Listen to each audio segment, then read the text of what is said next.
Hey Pet Pro, this episode is sponsored by some incredible brands we personally use and love. And their support helps keep the mics on, so you will hear more about them throughout the show. Pet Shop Girls is brought to you in part by Far More Shade Pet Beds. Sherry, you've been recommending Far More Shade beds for over a decade. What keeps you so loyal to their brand?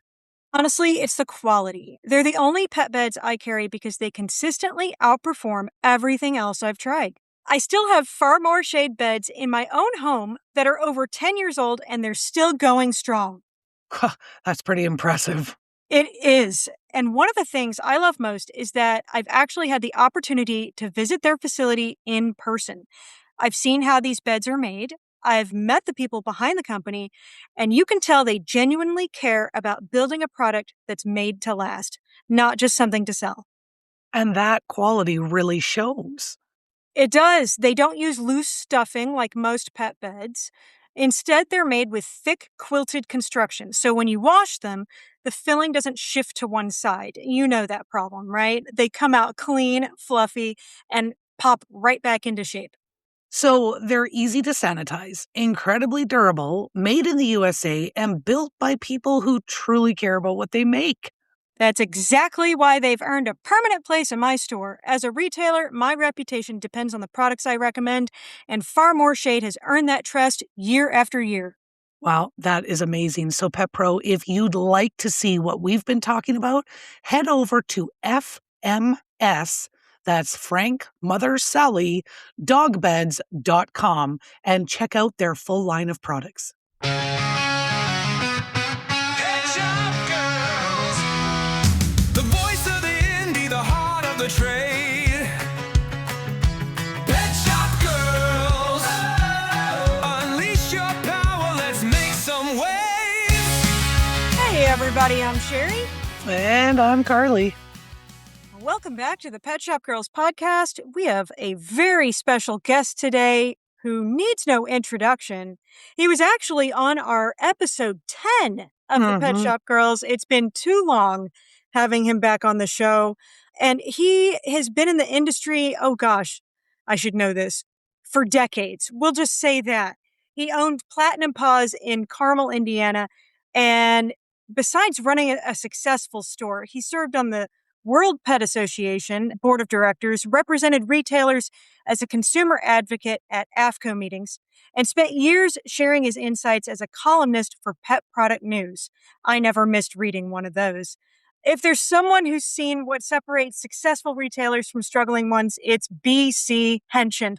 And today we're talking about the 5 biggest mistakes independent pet retailers make, and more importantly, how to avoid them. Welcome to the podcast, BC. Yes. Thank you. Thank you. I am actually honored to be with both of you. You guys are my heroes because you're doing what this industry needs. You're doing education and you're bringing people together. And the more micro independents that we can string together, the more power we have in this industry. And we need it, especially in these times. And so really, I'm honored that you guys would ask me to be on this. Well, that's very humbling because because you are one of my heroes. I think actually, BC, when we first connected, because I knew who BC was when I joined the industry very quickly. I learned who BC was. And I connected with him on LinkedIn, and then I followed him on Facebook because I thought, why would a guy like BC ever want to be friends with me? And then I got brave enough and I friended you on Facebook, and I believe I sent you a message saying, I promise you I'm not stalking you. I just really love the things you do for the industry. So you're still a force, and I don't care what anybody says, because if you don't know who BC is, you live under a rock. Exactly. Mm-hmm. I think years ago, I saw you in person at Super Zoo, and I was like, oh my gosh, it's the guy who writes the columns. Oh my gosh. And I asked for your picture, and you were just so nice. And you probably don't even remember that, but I do. And you're just so nice in person. And thank you again for being on. Yes. And we know thank you, guys. that you not only are you doing amazing things for the industry, but you are a huge, huge, huge supporter of indies. And that's why we figured there'd be no better person to talk to than some of the biggest mistakes that indies can make. Because not only, again, have you dedicated your life to helping pets and pet parents, but you're also helping so many indies out there. So, Sherry, you were going to say something? Oh no, Oh, you, I'm ready to hear this list. So we've got the top 5 top according to 5. BC. Top What you 5. want to Okay. start with? Yeah. Do I have to take notes? No, just replay this episode anytime you need a refresher. Okay. It's right there at your fingertips in the library. No particular order. I loved it when you threw the topic at me, and I think I immediately responded back with my 5 because I don't like to put a whole lot of thought into it because then you get into wormholes and you're like, I need to talk about this and this. So I threw out my 5 and I'll stick with it. And I'll tell you, number 1 is something that I preach all the time to independent retailers. Less is more. You don't need to have 20 brands of dog food, or to be honest, you don't need to have 5 brands of dog food. The first thing you need to realize as a micro independent, in my opinion, that shelf space is more expensive than what you think. Obviously, there is a cost to every square inch of shelf you have, but it goes beyond that. Can that 2 foot of shelf help sell another foot of shelf someplace else? So if you're selling 1 bag of kibble, is there a supporting product someplace else, rather it be a Kion product or something out of the freezer? So you need to remember not only that real estate is expensive, just like your store is, you need to remember, can that real estate on that shelf help me in other areas of my store? And then more importantly, where I always came from, if I had my store did not sell low end food. We sold high end food that I believed in, that I personally knew. Now I would help any customer that walked in the door, and maybe a big box store had something more appropriate for their price point. I would absolutely refer them there. But I found myself saying, okay, this person wants a beginning kibble. They want grain free. Well, I had 4 grain frees on my shelf. Why? Was there one grain free better than the other? And as I started answering that question and looking at my cells, there were certain brands that I always went to because they were the brands that I had most confidence in. So those lesser brands, they were out. I was done with them. And literally, I would have maybe 3 kibble manufacturers in my store. Obviously, Raw was big focus, but I only had 3. Now I had different lines in each brand, but narrow your focus. You don't need to expand your focus. So a lot of times retailers will say, boy, sales are down. I need to do something. So let me bring in this new line. I would not advise that. I would only bring in that new line if you're replacing a line. If you're not replacing a line, it doesn't need to be in your store. What you need to do, you need to figure out where your passion is with that brand, why those sales are down. Maybe it does need to be replaced with another brand, but you don't need to bring in. All you're doing is you're taking most of your income and now splitting it, because we all recommend rotational feeding. So you're going to have them put another one in the rotation. Well, that customer is going to spend $200 a month with you no matter what. So now you've just decided that $200 is going to be broken up a fourth or a fifth way instead of keeping it to one brand. So that's my number 1. Less is more. I have definitely fallen into this trap, especially as a younger retailer, and I see a lot of people fall into this too, where especially if a customer asks for certain brands, we want to please, and we're like, sure, we'll bring that in, and then your store is jam packed with a bunch of stuff, and then it starts expiring on your shelf. Yep. When my store opened, I literally had 7 brands of food. That's it. Just 7, only 1 kibble for 4 years. But I was constantly preaching, rotation, rotation, rotation. And then I realized, crap, I only have 1 dry option. And I'm telling people to change their brands every once in a while. So now I have 13 brands, lucky 13. And I don't want more. And I 100% agree with what you're saying, BC, that don't just add to it, replace something. And that's kind of what I do now. Like if this brand's got to go, I find a quality brand to replace it. I don't just keep adding. If somebody was in that boat though, where they're like, holy crap, less is more, but I have more than less. What would you kind of tell them to do to improve this? Like without just axing a bunch of brands, because that would obviously impact their customer. What's one way that they could go about fixing this? Well, if you have too many brands, and I want to touch on a couple things that you reminded me of, but let's start with too many brands. Number one, your data is going to be a key there. So look at which brand are you selling the most of? What's your turnaround on all those other brands? So if you have, like you said, if you have, keep the math easy, if there's 10 brands of food and you look at your income from dry kibble and it's equal across those 10 brands, well, then you're probably doing pretty good, even though I would suggest even tightening that more, which I'll get back to that, which ties into what else I want to say. But if you see, boy, 70% of this my income is into BC's kibble, that's where you want to focus. And then look at your worst producer and just cut it. And what I would Yeah. do, and this goes back to the big hen, I never cut a brand. I will replace a brand. So even if that means, okay, I'm getting rid of this brand, but I don't want to bring in more of BC's kibble, but I'm going to give BC more shelf space. So his grain free 30-pound is now going to have 2 slots on my shelf because I Oh, got you rid of the double other face. brand. Right. And I go after my manufacturer. So in this scenario, I would go to BC's kibble and I would say, I'm going to double face, but I want you to buy what I'm donating out of my store. I want you guys, and then I'll put you on that shelf space.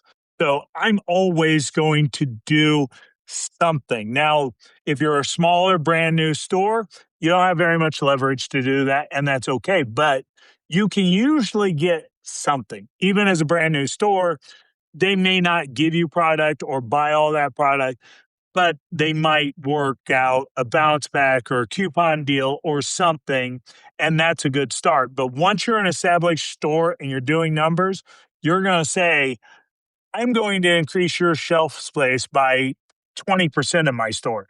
That is huge to a manufacturer. So then that 20% that I'm getting rid of, I don't want to lose money on it. I'm going to donate it to the Humane Society, but I want you guys to pay me back for it if you're not going to buy that shelf space outright or do a free fill on it. So that is, again, less is more gives you more power. Yeah.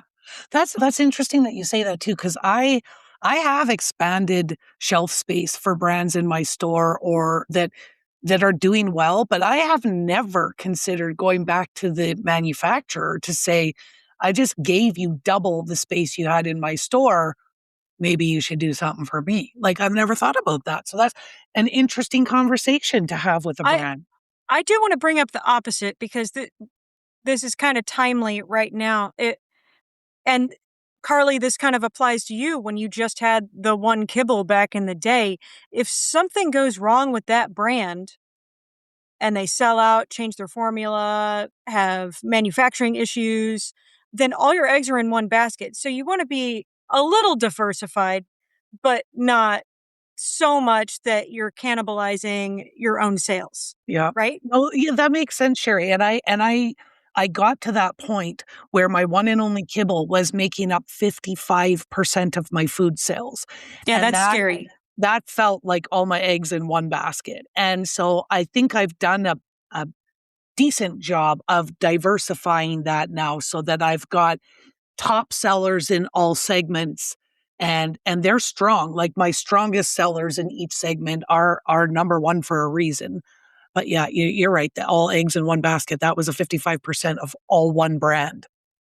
Not cool. Every drastic move that I made was at the times that they were number one. So there's a brand right now that we're all talking about in the media. I won't get into that, but I would have removed it from my store. In fact, I did. And I would have done it with flair because I like that. So when I got rid of Champion Pet Food, which was the number one seller in my store, Oh, I yeah. stacked it all out on the parking lot and took a picture of it being loaded into the Humane Society van. And I made a Nice. post about that. And I said, this isn't bad food, but this is no longer a food I trust. So it's not in my store anymore. And Champion, that was the scariest thing I ever did. Champion was my number one by far. And they hurt me, and they hurt me deeply. And I can talk about them freely because the brand doesn't exist anymore. I mean, they killed that brand entirely. But so yes, you want to have enough to be able to rotate. What I did not want was or chicken formulas, chicken and rice from 4 different manufacturers. Now, I do believe that even the chicken rice that looks identical to the chicken and rice, they both have different vitamin mineral packs. They have different sourcing. So there are reasons to have duplicates. But again, because I was so focused in my store, I wanted, okay, this brand has my chicken rice. If I'm recommending chicken rice, it's going to be that brand. But I want them to rotate to, by golly, this salmon formula from a different brand because it's an easy rotation because it's similar in fat, protein, and calories, and it's a different protein and it's a different manufacturer. So when I rotate foods, my goal is to rotate everything. So I want different manufacturer and different protein. Yep. Yeah. Yep. Yeah. Me too. Okay. Mistake Oh, you number moving on 2. number 2. Yeah. Unless BC, Sure. did we miss anything in one? Less is more? No, I'm Or sure we'll we covered? circle back to I think things, less is but more with number 1. Oh, Time to listen. move on. Always she's the the marketer. taskmaster. I know. I know. Absolutely.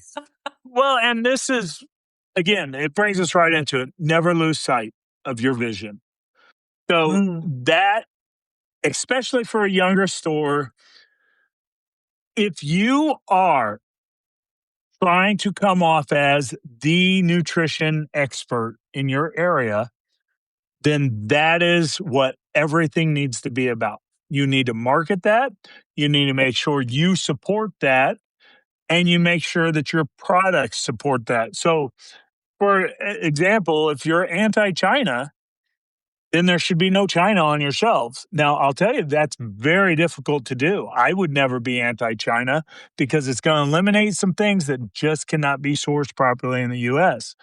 But again, so like my stores in a while ago, Platinum Paws, we were grooming first. Grooming was our bread and butter. My wife started alone and grew that. And then I brought in foods, brought in a brand that I loved entirely. And it was the only brand I had. And that's kind of how we started. But as we grew, grooming was always our number one. So my marketing, my ads, my focus was always going to be kind of still food related, but always with a hat tip to our award winning groomers. So I, I always wanted to sell to those customers, and I don't need to sell grooming. She was very good at what she did. And like most of the country, groomers are hard to come by.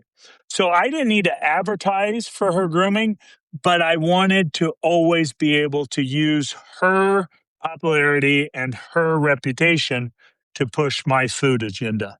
So, but again, first and foremost, we were a grooming shop that sells holistic, natural pet foods that I personally recommend. Yeah. Never I lose sight of that vision.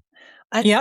I 100% agree with that too. Like I think about when all this turmoil in the economy first started and people were they're hanging on to their pennies because they're like, I don't know how to pay my rent, never mind feed my dog.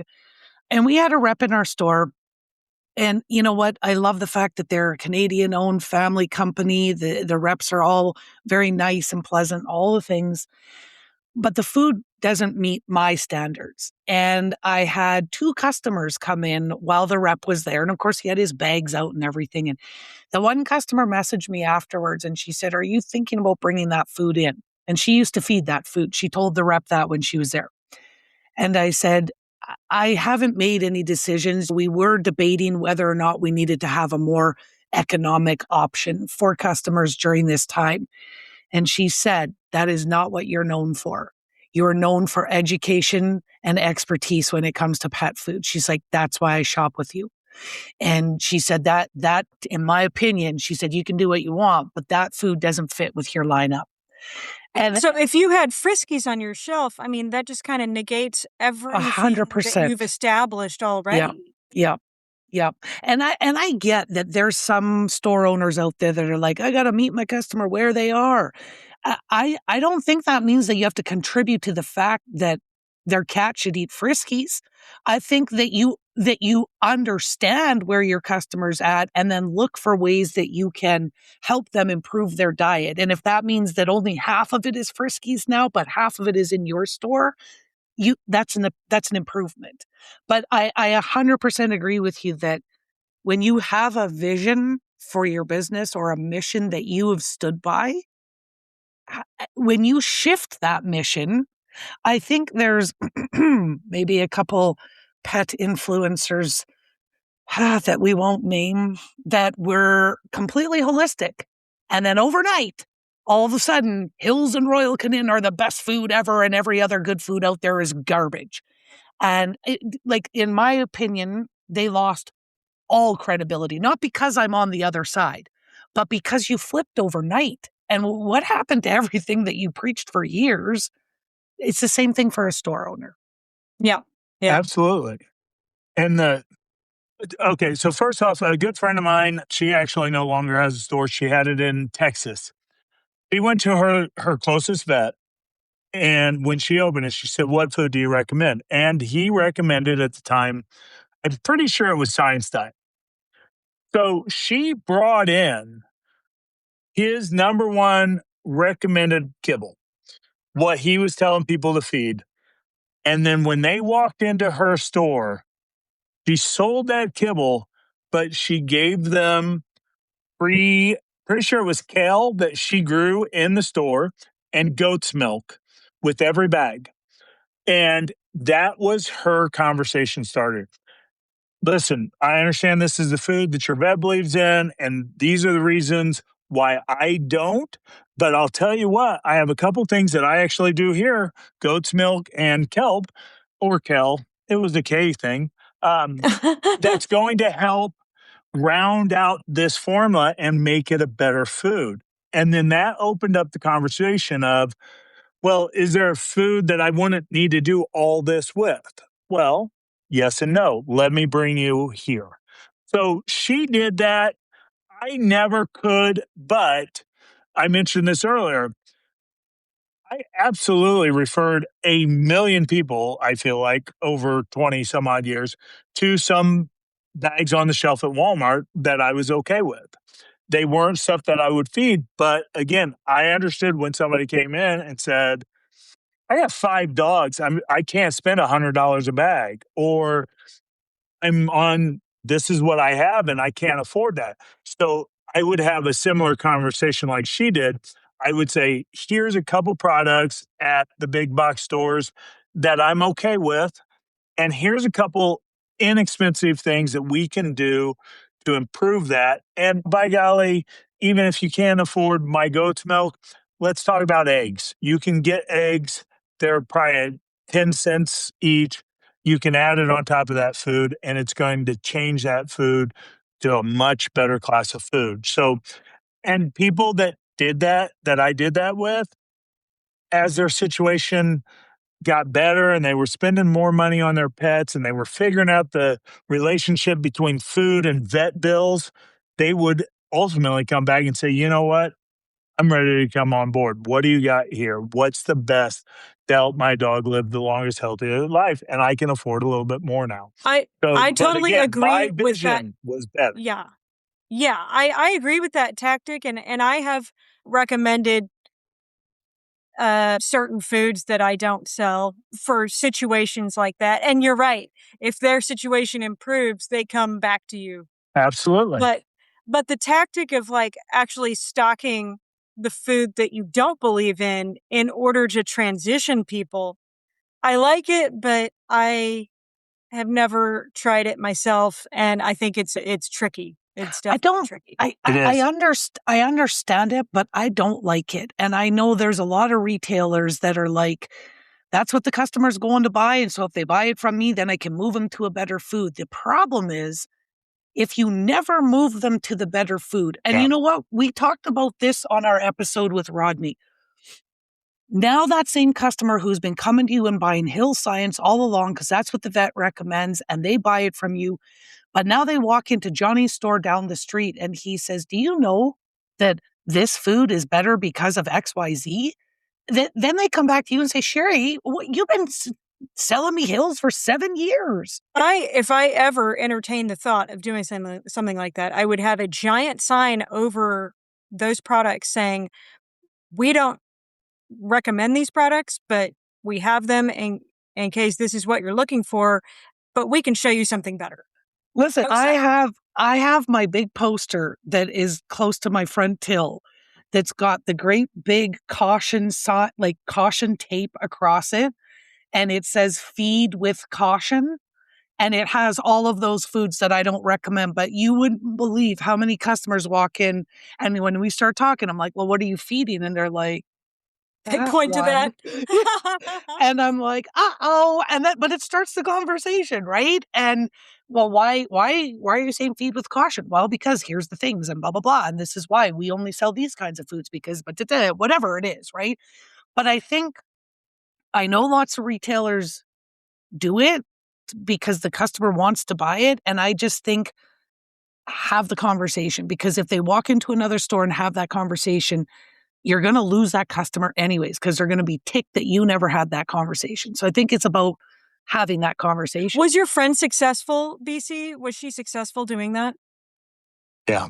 Yeah. And I'll tell you, the key to her was number one, small store like mine. So she interacted with everybody or somebody really close. I mean, like me, when Platinum Paws, it was me and one other clerk. I mean, that was it. So we always, every customer that walked in the door, we interacted with. So if somebody walked in and said, "I don't see my food," that's an opportunity for me to have a conversation of why your food's not on my shelf. In a bigger store, more employees, they may walk in and not see their food and walk back out.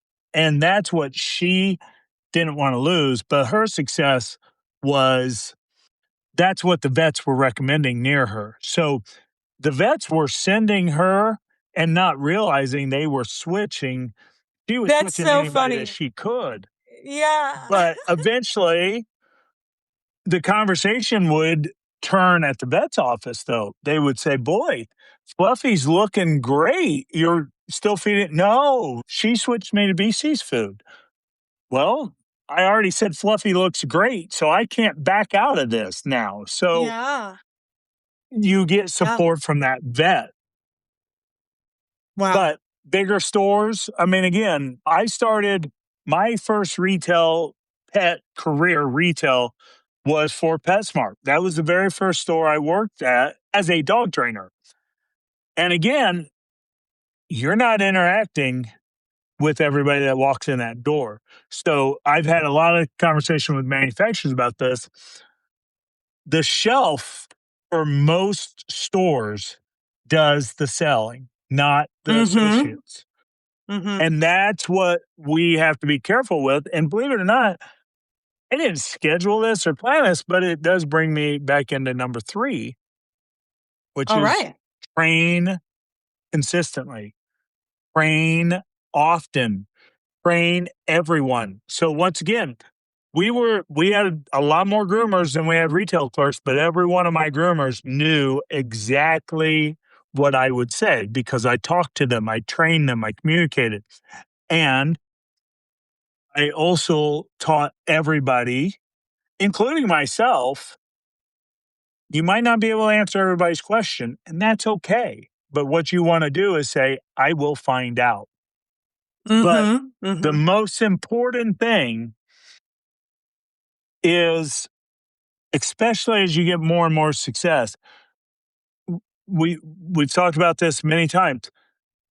You need to be auditing your brands often. I mean, I would almost say, I used to say yearly. You need to audit your brand. So every year, pull out an old label and compare it to a new label. Every year. Well, now I would be more like every quarter. I would be checking labels. I would be looking. I would make sure that every trade show, every distributor show, I would be talking to my contacts because as we know, information changes quickly. And it's not just this brand stopped using this ingredient or this formula change. We learn constantly. I mean, AFCO changes its standards on vitamin and minerals all the time. Oops, we were wrong on big dogs. We need to have it up here or we need to have it lower. So to stay on top, you got to make sure you have the current information and you have to make sure that that current information is lining up with that shelf space. Because again, if you're learning that maybe this ingredient isn't the best, or this company is importing some China ingredients that you just don't have confidence in, or maybe this company, which this happens more than others, they won't disclose something. You're done in my store. Yeah, that's Now, the worst. I will sign an ND, and that's what I would tell you guys to get a boilerplate for. In fact, there should be a Pet Shop Girls branded one. But when you go to your brands and say, I want to know where that vitamin mineral pack's coming from, if they say, I'm sorry, we don't disclose that information, you're going to say, I understand that, but here is my non disclosure. I will not share it with anybody, but I need to know where it's coming from so that I can make sure that everything fits the vision for my store. And if they say, yeah, we're still not telling you, then that's not a brand you need to partner with. And a brand that's okay with that. So I used to sign NDs all the time. I can't tell you what brands, but again, that's how I would find out. Okay, here's my ND, and now tell me where this ingredient's coming from. And I promise I won't ever share this information. But that information I personally used to make sure that everything on the shelf was what I wanted on the shelf. Aligned with your vision. Yeah. And that, I mean, I know when you said like if your rule is nothing from China, which would make it pretty tough. I 100% agree with that. I'm not saying that everything that comes from China is awful. I'm saying when a company doesn't tell you they're sourcing from China and makes claims they're sourcing from two other countries, and then you find out the transparency is broken. In my store, we have 3 core values, and the first one is transparency. We expect it from pardon me, my first one is being customer focused. Second one is transparency. But we expect it from our brands, and we, on the other side of that, are giving it to our customers. So I tell all of my team, like, it's our job to pull back that curtain and let pet parents see exactly what goes on behind it. Brands who don't adhere to the same level of transparency that we do don't get a place in my store. And that's the thing that they're struggling with, right? They're like, oh, we only added beet pulp or whatever they think they did. It's not about that. It's about the lack of transparency. And Or I yeah, need I to- hate it when they say this is proprietary information. yeah, no, I'm like, no. what? Not when we're feeding animals we love, right? Like we need to be able to trust the people that make our pets food. And if we cannot trust them, we cannot sell or feed that food. And that, I mean, that's, do I lose customers when I drop brands or replace brands? I do, but I also share why. I don't just like, all of a sudden you walk in and the brand is gone and you've got no notification. I send emails, I do social media posts, we share content in the store, we communicate with all of our customers. And if it no longer meets our standards, then they don't have a place there. We actually just had a customer come in who was shopping at a different store, feeding between her and her daughter. They've got 8 cats. They were all eating the particular brand that we're speaking of. And she said, I noticed though in your store, you're not carrying it anymore. And then I read your email. And she said, but where I was shopping, never said a word. They just kept letting me buy it. She said, me and my daughter are both coming here. We're going to feed all our cats with you because you told us what's happening. They didn't. And that's not a slam at the store. I don't know if the store is just like, oh, people will be scared and then they won't buy from us. But being honest with them, I would rather be able to see my customer out in the grocery store and be able to make eye contact with them and know that I did the best thing for their animal and didn't hide things from them or let them keep buying a product that I knew had changed their quality standards. Okay, quick reminder, my pet pros. Aardvark Pet Products is not just private label. Yes, even if you don't want to do private label, Art has a huge catalog: chews, biscuits, accessories like brushes, leashes, and more. And the reason we trust him is because Art is a legend in the pet industry. I've actually been doing business with Art for over 20 years, way before he ever started the private label program. Which says a lot about him, his business, and your belief in him. He's always genuinely cared about independent pet retailers and their success. Like, he could absolutely run his business differently and make more money. But he doesn't. He built Aardvark to support independence. And that's exactly why he developed his one-of-a-kind private label program in the first place.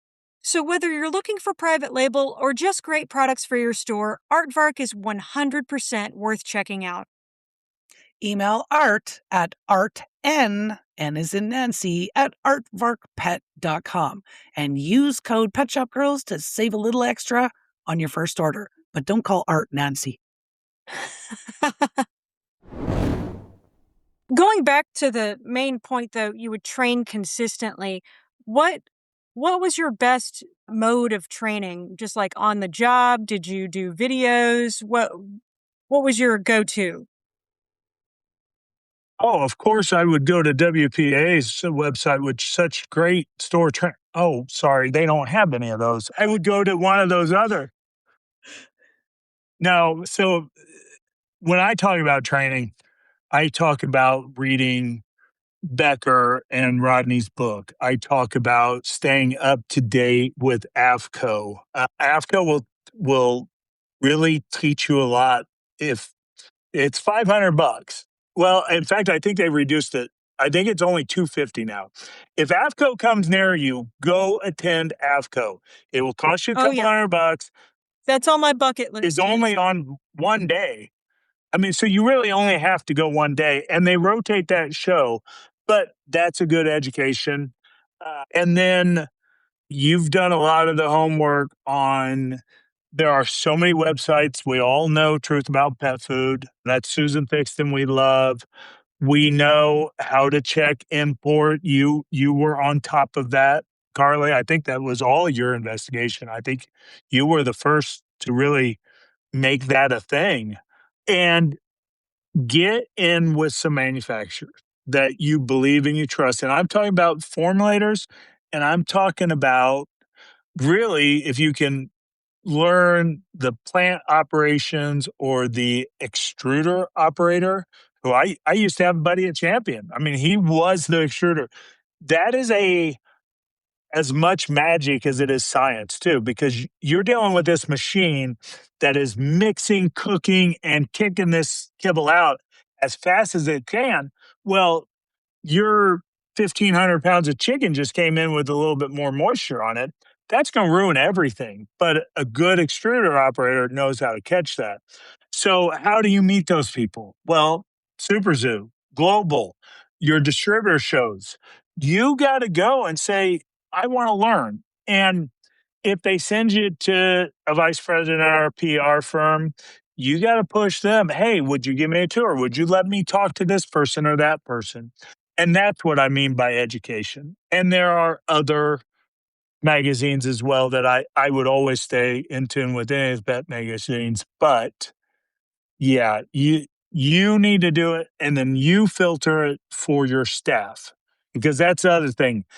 I There may be, in fact, we've talked about them a lot. There are a couple things that maybe eh, Becker, Dr. Karen Becker, there are maybe a couple things that I'm not 100% on board with, but again, I want to explain that to my staff instead of them reading a blog post and trying to figure it out on their own. So, yeah, education.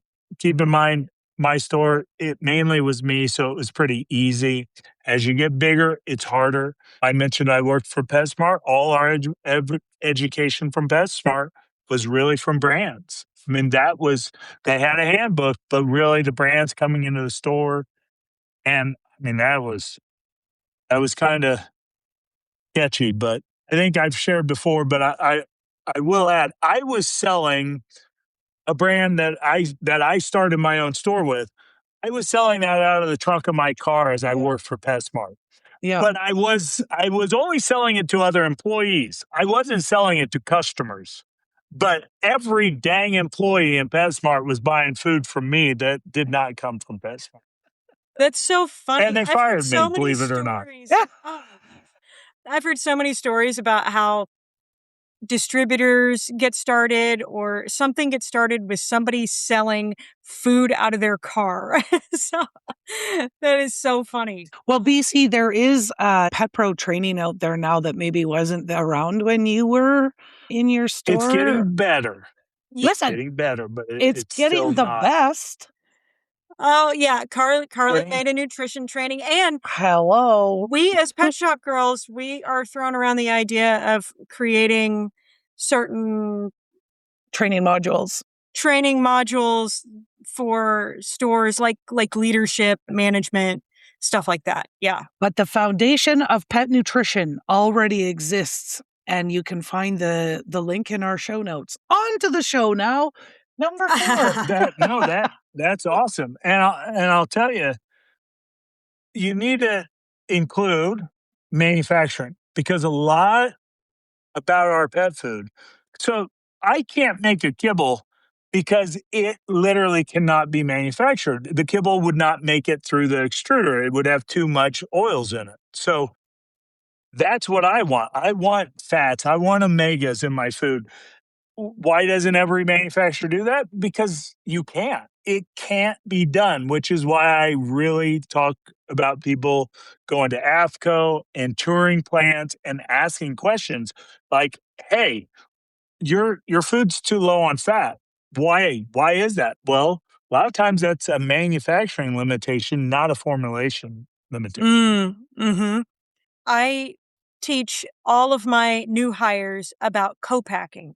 I learned about co-packing when I first started out, and I didn't even realize it was a thing, but so many of the brands that we have on our shelves are co-packed. Now, and I'm sure BC, like there's good co-packers and then there's not so good co-packers. And the reason the whole menu foods thing back in 2007 happened is because it was 100 different brands packing making all these, sorry, it was 100 different brands in like a manufacturing facility. And then they source the cheapest ingredients to put in all of the brands. So one of my things is like, okay, I'm okay with you being co-packed, but how big is the facility? And are you sourcing your own ingredients? And these are things that not everybody thinks of, but I want my staff to know about it. Yeah, and again, 2007 taught a lot of people a lot of things, because there was a $4 can of cat food that got recalled next to the 79-cent can of cat food. And people were Yeah. like, you're telling me there's the same ingredients in both of those? Well, there are some overlapping, and you came onto it. Now, co-packing, when I first started in the business, one of my principles was no co-packers. If you didn't manufacture your own, I didn't want you in my store. And I actually was talking to a huge multi-million-dollar manufacturer, and he said, I don't want my own facilities because I said, why don't you have your own facility? You guys have more money than anybody. It would be easy for you to put a plant right there. And he said, by having a contractor do that, it gives me more flexibility and it gives them more motivation. So I'm a customer to them. If they need a better machine to make a better product for me, they're going to invest in that. If they have union problems or whatever, that's their problem, not my problem. I can go into that plant at a moment's notice and say, I don't like what I'm seeing here, guys. And they will shut that plant down and clean it from head to toe because they want to keep me as a customer because I'm running millions of pounds of food through them. So that opened me up a little bit more to co-packers. But then, like you let off, you got to learn who is the co-packer. And that's the first thing they're going to tell you. We don't disclose that. Okay, Right. sorry, you're not in my That's store. I exactly. I asked when I said, "Oh, that's proprietary information." I was actually thinking about a rep trying to get a food in my store, and I said, "Where is it made?" And they're like, "Well, it's co-packed." I said, "Well, where is it co-packed?" And she's like, "That's proprietary information." I said, "Well, then we're done here." Yep. And that's a key. But so I had a brand that was co-packed and they did not release that information to the quote unquote public. And at this time, this was early on.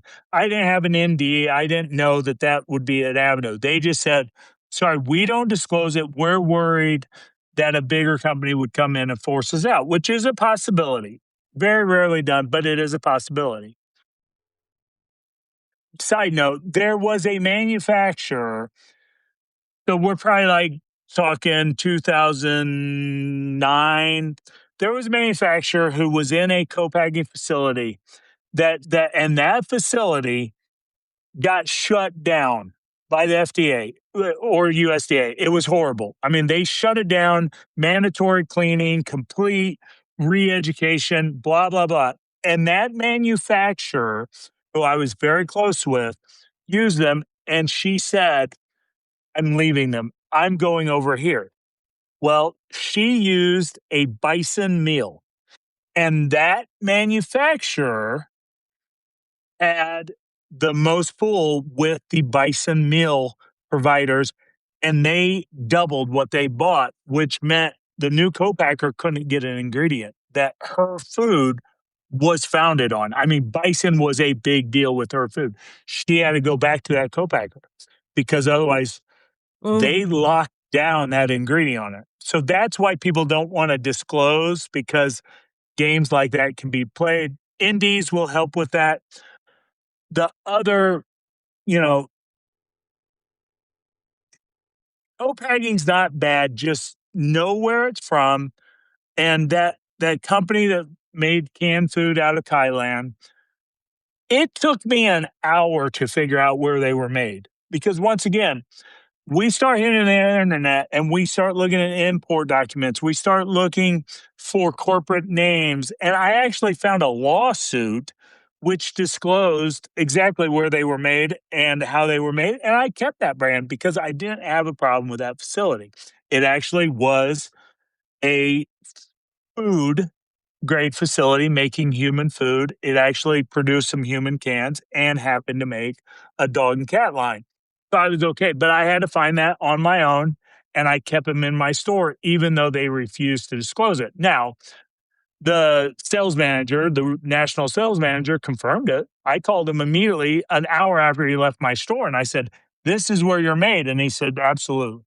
But I couldn't tell you that. You needed to find it. So keep that as an avenue. Wow. Okay. Huh. Wow. Okay, sorry we went down the co-packing rabbit hole. Well, and We're again, we're on number 4, which, believe it or not, once again, these all seem to roll together. But my number 4 is it's okay to say no. And okay, yeah. when I say that, we're talking about customers, manufacturers, distributors, sales reps. it's okay. And you don't need to qualify it. So if a product comes in and you say, thanks for stopping by, but it's simply not a fit for my store, that's fine. You just saved that salesman a bunch of wasted time and you saved yourself a bunch of wasted time. But going back to a previous conversation that we had, it's okay to tell customers no too. I hated special orders. I hated special orders because I couldn't control it. Sometimes it would show up, sometimes it would be a different price than what I quoted. It was Yeah. not something that I liked doing. So I learned to say, no, I'm sorry, but this is what I have on the shelf that's darn near identical because, quite frankly, we're all going to have something that's pretty darn close. You're looking for a grain-free salmon, or you're looking for a fish oil that's in a glass bottle. We don't have to necessarily go brand. We can say your brand is a great brand, but here's the brand I believe in for these reasons. And again, it's okay to tell a customer this is also from a company that I get a truck from every week or every month or whatever. Special ordering for you, that's not a company I use very often, and you're going to end up being disappointed. I want to keep you here, so try this product. And this goes back to the shelf too. We were talking about losing a customer because of dumping a brand. I didn't lose customers. Now, in reality, I'm sure I did. But if I had a customer that came in and went, man, I'm looking for BC's food. What do you mean you don't carry it anymore? It's the best food in the whole world. And I would say, here's my reasons why I don't. And here's a free 30-pound bag of the brand that I'm recommending. I didn't play around with samples. I didn't play around. Said, here's a free bag of the brand that I think you'll be happy with. And here's some free goat's milk because it's going to help transition. You have any problems, let me know. Now, did I eat that? No, I kept it and I called my rep and I said, I just gave a free bag to win a customer. And they said, okay, we'll credit you. Yeah. You know, Transition bags. Yeah. don't lose a customer. Give it away. It will come back to you twofold, as they say. I mean, I give free product all the time, but once again, I'm going to get it back one way or another. They're either going to give me some coupons or they're going to credit me or whatever. But by golly, I'm going to get back on that. I want to I tack on to what you're saying with the saying no to salespeople and reps. yeah. Well, I started Odyssey Pets when I was 23, so I did have a hard time doing that, and I felt like sometimes I owed the rep something, or they did me a favor, so I had to reciprocate by buying this ISO, and it bit me so many times in the butt that I'm like, no, I don't want to. And now I'm just like, no, that's not going to work in my store. And I just shut them down completely. And then they move on to the next thing that might work in my store. So you're right. It saves everyone time. Just say no. I think about, I just had a customer in the other day and I said something, we've just recently brought in seal oil. And so I said something about seal oil and he's like, oh my God. He's like, don't. He's like, every time I come in here, you cost me $100. And I'm like, no. And so we started talking about all the things and I just gave him, and they're a good size sample for this seal oil. And so I give it to him and he says, well, how much is it?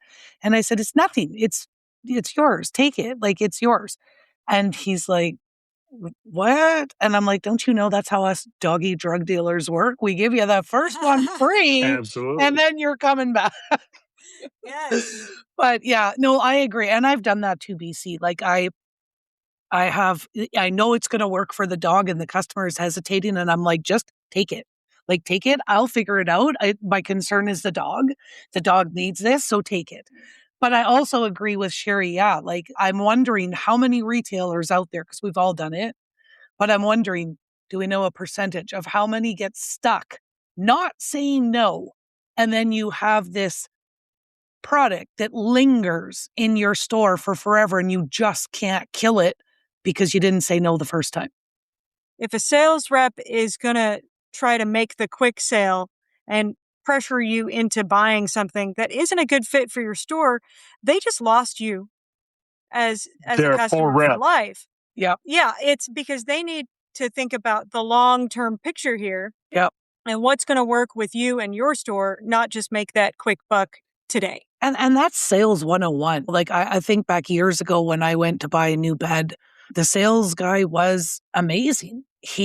And I was ready to sign on the dotted line that night. And he says, no, I want you to go home. I want you to sleep in your own bed.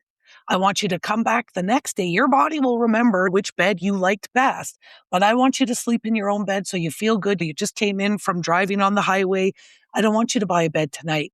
And I thought, what? I'm like, you got a fish on the line here, man. Like I was going to sign. I was going to give you my credit card. But I went home and I slept in my own bed. And the next day I got up and I went to a bunch of different stores just to look, just to see. And I went back to that store. There was no doubt in my mind I was going back. He didn't pressure me. He wanted to make sure I got the right thing. And that's what we're doing as retailers, looking after furry critters. We're trying to make sure that we're getting the right thing for them. One of my best friends in the industry, who's a pet food rep, she came to me with products that I would not sell, but she would come to me every month and she would bring me Diet Coke and food, and we would just talk. And she was still able to expense that to her company because she was trying to win me as a customer. But again, we were just chatting like we are here. And she learned things, I learned things, but she knew she was never going to tell me what she had. But Yeah. again, I made that, here it is up front. Here's my list of reasons. And unless you can beat that, we don't need to talk. And unfortunately, the hardest thing in saying no, it applies to every part of your business. And saying no to employees is rough too. So, Yeah. get Yes. rid of those employees that are not part of your vision. So saying no is huge, by golly. Mm-hmm. I agree. Love I it. Love agree. it. Yeah. Okay, let's do number 5 because we actually have what I think is going to be a fun lightning round. Oh, yeah. I remember your lightning round. 100 Now it's episodes different. later, you're still doing the We're lightning. better now. No, It's- we're better It's now. okay. It's different. No, it's all good. We're better now. It's different now, BC. It's different. And Okay, number and 5. it's 135 episodes later. Well, Yeah, yeah.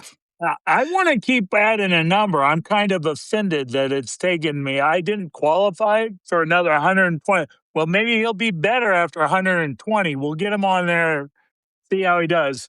If he doesn't pull his own weight, by golly, it's another 100 until we talk to him Okay, again. we're going to have BC on every month just to let him No, know that he's Yeah. worth his weight in salt. I love you guys and I love what you're doing. I can't endorse you guys more. Thank Number you. 5 Thank really you. is my heart. And I think number 5 is the key to my success. If a product is in my store, it needs to have a story. So it needs to be, why was it founded? Who founded it? What are they doing different than 80 other people?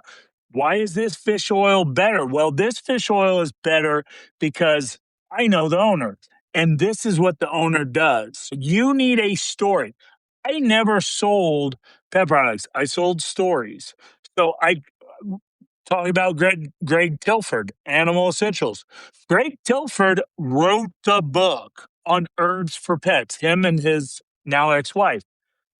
One of the very first. So why do I carry Animal Essentials? Let me show you his book. Why do I carry Herbsmith? Well, let me introduce you to Dr. Chris Bissett, who is a traditional Chinese veterinary medicine expert. And these are products that she has crafted. And I know she's crafted because I've sat down with her at Super Zoo and discussed it year after year. Why do I believe in Dr. Gary's kibble, which is a very basic start out kibble? But I knew Dr. Gary very well. He has passed on. I know the current owner very well. I know where it's co-packed and I know the quality of the co-packer. I'm not afraid of asking any questions. I'm not afraid of visiting that facility. And those are stories I bring back. And usually I'm pulling out my cell phone and showing a picture. Here's me at Natura. Here's me at Best Breed. Here's me at Super Zoo with the president or the vice president or whatever. Yeah, that's all marketing. But for me, it's part of the story. And that's what I want to do. I love this. And I intrinsically sell the same way. But if you have a larger store and you, the owner, are on the floor every day, it's harder for your staff to do something like that. So what I usually try to tell my staff is like, let's have an elevator pitch. What's one or two things about this brand that sets them apart? So I call it an elevator pitch. But yeah, I mean, do you I get what I'm am, saying? It's yeah, difficult for a bigger store. it is. But I think too, part of the training, if we go back to number 3, part of the training is training the story behind every brand into your team. And right, so we both use Discord, Sherry. So when you're at Super Zoo and all of a sudden you see a brand and you've got the story and that story speaks to you, I'm putting that in Discord. Oh my God, I do that every time I go to trade shows. I give my team little updates throughout. See, I post all over Facebook, but you're right. Some staff members, especially the younger ones these days, aren't on Facebook. Yeah, no, I'm posting it in Discord where it's kind of our official team chat. And I keep them kind of, oh, I ran into this person. Oh, I met this brand. Oh, where this is going to happen. So they all know what's happening at the trade show. I send them pictures of things. But yeah, I think that when you have that story and it speaks to you, that just becomes part of your store training. So everybody knows that story. I hear my guys, now, of course, my store is much smaller than yours, but I hear my guys telling the same story that I do about brands. Well, I also encourage staff to, especially if they've used the product themselves, give their own testimonial about the product to the customer. And that's gold. That's their own story. And that works too. Yep, for sure. Well, and in your training, go to them. And this is actually back even at PetSmart days. I could tell you the fat, protein, and calories on most of the top sellers at PetSmart at the time. Couldn't tell you anything about the brand because that was never a focus to PetSmart. It was have the data for your customer, but they didn't care where it was made, how it was made, who it was made.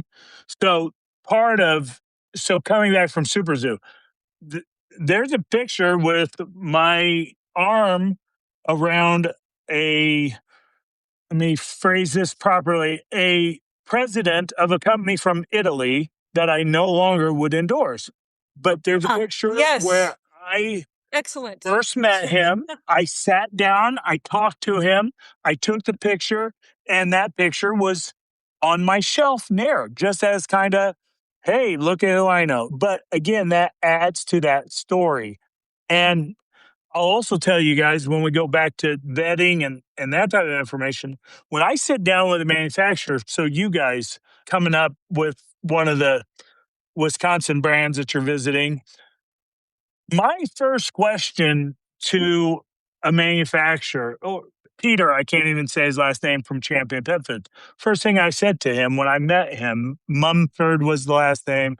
I don't know. You Canadians have weird names. I said, what type of pets do you have? And then I would get the list. And then I would say, what do you feed Charlie? And sometimes I hear PR, which is, well, obviously I feed BC's. That's my number one top seller. And that's what I feed personally. And sometimes I would feed, or I would hear, I feed raw. But I know that raw isn't for everybody. And that's why I make good kibble. Or I would hear, and I love this answer, I feed everything because I'm constantly testing my formulas. I'm constantly testing my competitors' formula. I rotate my foods. So my first two questions were always, what type of pets do you have and what are you feeding? Because then that opened me up to the other lines. Yeah, I knew if I heard, well, I would only, of course, feed my brand and nothing else in the world, I'm probably done with this brand. I mean, Yeah. really, I probably am not going to waste much more time because I'm not going to like the answers that I step in the 5. Yes. Yeah. Let's do some lightning round. That last point was so good. Oh my gosh. Okay. I guess I'll kick it off. And the answers, Carly, are we trying to limit these to 30-second answers? That's what we try to do in lightning. Wait, that's what we Hate try. that. We I try. hate it. Okay. I hate it. I'll try. My elevator goes like 20, 30 stories. So my Yeah. elevator pitches are very long. Okay. So are okay. mine. So are Mine are mine. short. Okay. So you just have to complete the sentence. The biggest opportunity for independent retailers is. Education. I like it. I agree with that. Okay. Retailers spend too much time worrying about. Competition. Yeah, that's what I was thinking too. We should have points for when BC says what I'm thinking. It's like Okay, it's the old shows where you all write down your answers and show them at Yeah. once. What is that? Love Connection So or much something? fun. One thing every retailer should measure is. 30-second. I mean, the first thing that came to mind was growth. We all want to be growing. So we want to look at our numbers and try and achieve growth every month or every year or every quarter, whatever you guys go by. Growth is crucial. Otherwise, you'll die on the vine. All right. One vendor mistake retailers make is. Testing the vendor. Is that Okay. a vendor mistake? Yes. I thought you were going to say never saying no. No, I have believed some answers that I then found out were absolutely wrong. And I don't believe Business coaching does not have to cost hundreds of dollars a month. And yet somehow our industry has normalized paying massive retainers for someone to tell you what you already know you should be doing, but not how to do it. You should send emails. Cool. How? You should run events. Great. What kind? You should train your staff. Okay. With what system? That's why we created the Pet Shop Girls Off the Record Substack. Because inside Off the Record, we don't just talk about what to do, we break down exactly how we do it in our own stores and businesses. The spreadsheets, the playbooks, the templates, the systems, the scripts, we've already done the trial and error so you don't have to burn cash figuring it out. If something worked for us, we show you how to implement it. If something flopped, we tell you that too. It's real-world, indie-tested strategy. This is business coaching for pet pros who actually want to grow without paying $200, $800, or $2,000 a month for vague motivation. You get proven strategies you can apply immediately to increase revenue, build stronger teams, and run a smarter operation. Join Pet Shop Girls Off the Record on Substack. The link is in our show notes.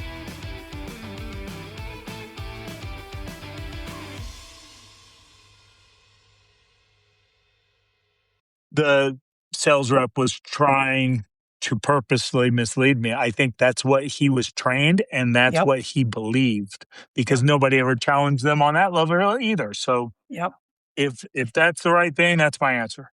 And that Okay. is, I think, where a bunch of retailers are currently finding ourselves is that we believed what we were told. Yeah. All right. One thing retailers should stop doing immediately is. Telling anything that they don't believe in. Yeah. Right. Yeah. All right. All right. The best independent stores all have blank in common. Freezers. Oh, I I thought you were didn't going to say, expect that answer. but No. That was good. I thought you were going to say like passion or something. Freezers. All right. Okay. One business book every retailer should read. I don't read business books. I read pet books. Okay. Well, then a pet. So Steve Brown, everybody needs to read it. Steve Brown is the original king. So He's I the would godfather of recommend- Raw. He is. Yeah.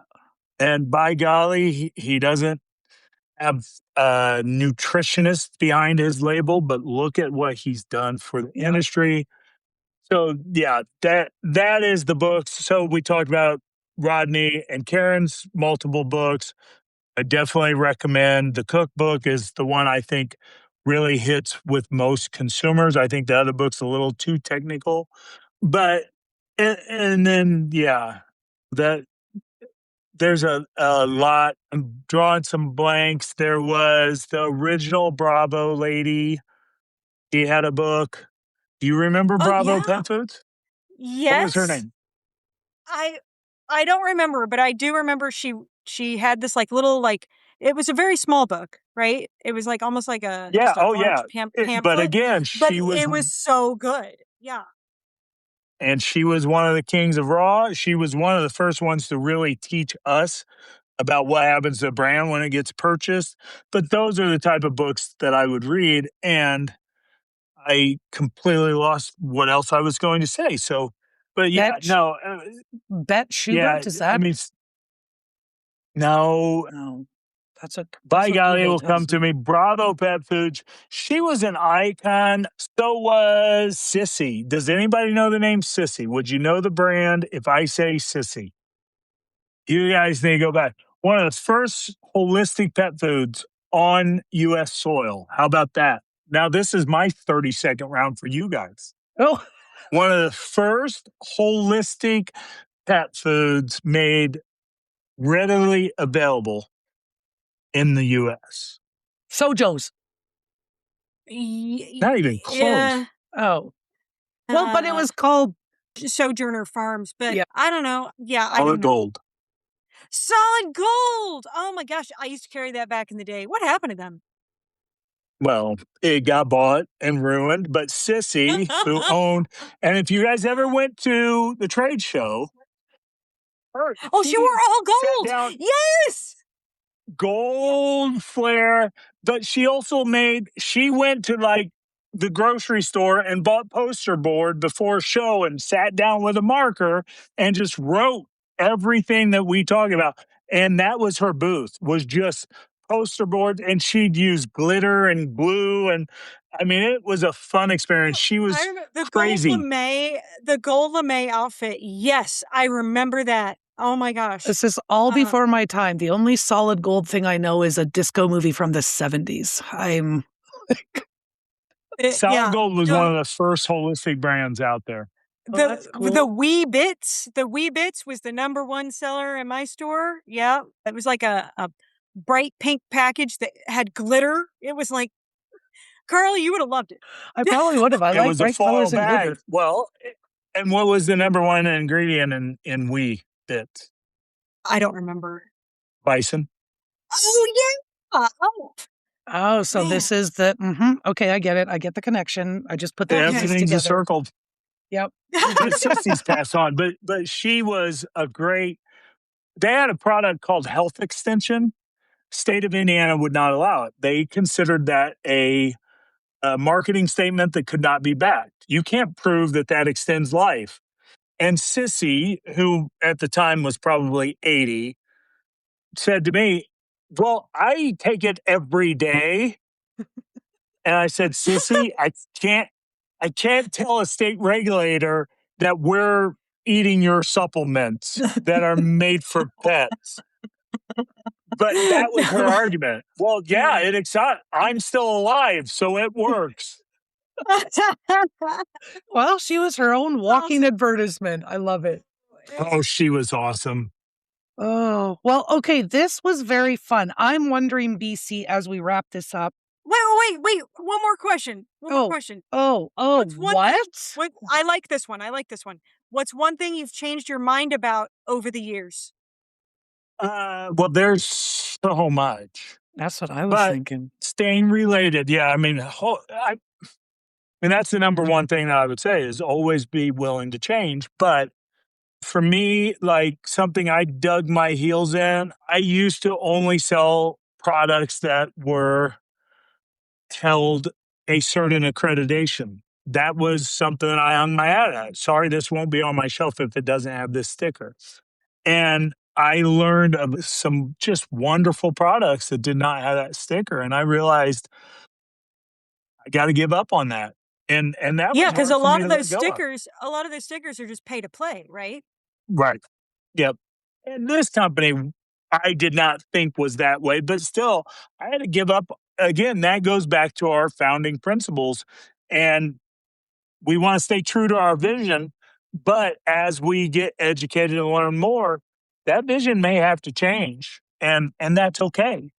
It's completely okay to change. And I don't even, if a store's going to change entire philosophies, not as bad as those influencers that we won't name, but if you're going to start carrying products because you're thinking this may be a way to save, I'm not going to be mad about it, but I'm going to make sure that they understand that their vision of their store now has to completely change because of exactly what Sherry said earlier. I mean, you have a hard time saying everything that you say to a customer when over your shoulder you got a brand that you don't believe in and you would never dare feed your pet.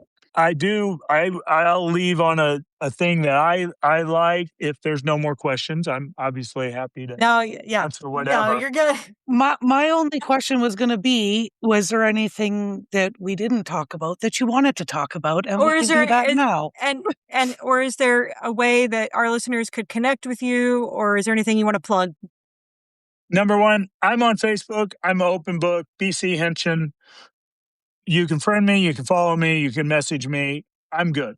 I have no problem talking to anybody at any time. So if you want a direct email, it's going to be bc@ninjagroomer.com. That's B as in boy, C as in cat. You guys have all the links in your wonderful stuff.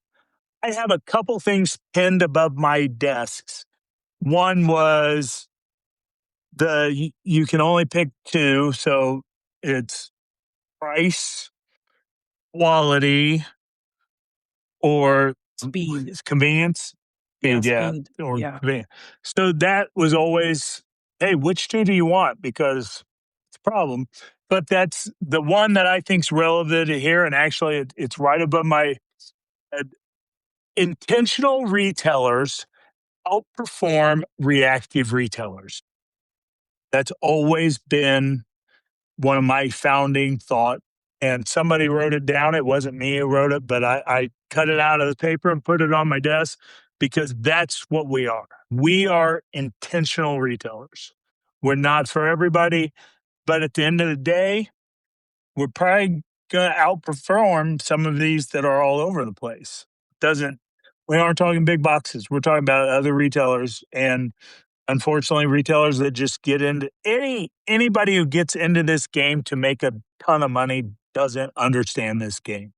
There isn't a ton of money to be made, not for our visions. There is money to be made, and we can all live good lives. But yeah, if this is your product, look into something else. Don't Yeah. look into pet food. Yep. Yep. That's true. How's that? Wow. Thank Uh, you for all your wisdom. Oh my gosh. And Yeah. for taking so much time to spend with us today. This was Yes. awesome. Yeah, Of course, and we won't wait 100 episodes to have you on again. right? Well, I Our mean, it's okay to say no, but I was wondering once I disconnect, that you guys will be like, maybe another 150 this time. Let's not.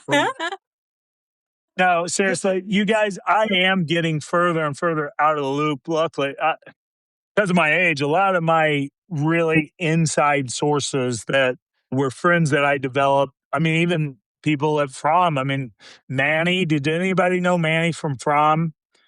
He's The retired. He name. was probably one of the best reps they've ever had, and he was always honest and he was always open, but he's retired. And one of my buddies that worked in another plant that I can't mention, he's retired. So, I mean, I get it. I'm kind of slowly, my inside scoops are being removed, but my heart, my passion, what I do is still about micro independent retailers.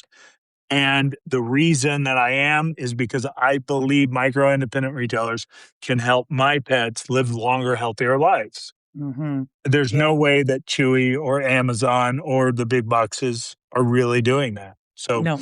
my heart is always with you guys. And and I'm the opposite now than what we talked about. If I was going to Super Zoo and seeing either one of you guys in the aisles, I would be fangirling all over the place. I mean, I think I would ask for your autographs at this point. Oh, So, nobody's what done you're that doing. yet. Yeah, nobody's done that yet. I had a child in my store who asked for my autograph, Sherry. Okay, Aw. from TikTok. Oh, that's so cute. That's awesome. I would have Yeah. played that up. Well, That I would've learned. I definitely learned that I'm like, oh my God, nobody's ever asked me for my autograph, and I didn't even ask her what her name was. I'm just like, okay, Aw. yeah. So now I know if anybody asks for my autograph, I'm like, and who's it to? Because I didn't. Yeah, Oh, prepare yourself, Carly. Prepare I yourself know, I will. for all the But fans. My for lovely for bride years ago, she was on American Ninja Warrior twice. And years ago, we were walking somewhere and somebody said, "You were on American Ninja Warrior." And she just kept walking. And I said, "Kat, talking to you." And she was like, "What? Yeah. Oh, you recognized me?" And then she was like, "Let me give you all my merch." And I was like, "Okay, we sell the merch, honey." And she was like, "This person gets whatever they want." That's awesome. That's funny. All right. Well, for our off the record Substack paid subscribers, there Okay. is more BC behind the scenes. So if you haven't seen that yet, pop over to Off the Record on our Substack. If you are not a paying member of our community, by all means, the link is in our show notes, and that's where you're going to see the behind the scenes. You're going to get all of our workbooks. So all of BC's wisdom will be captured in a beautiful workbook and available for our Substackers as well. So thank you, BC, for all of your time. This has been amazing. Until next time, Pet Pros. Bye-bye. Bye. All right, Pet Pro, that's it for this week. Don't forget to follow, like, and subscribe. Just hit all the buttons. And if you want more, join us in the Indie Insider, our private Facebook group for pet pros. Then you'll never miss the podcast that makes you sit, stay, and beg for more. The Pet Shop Girls. Pet Shop Girls.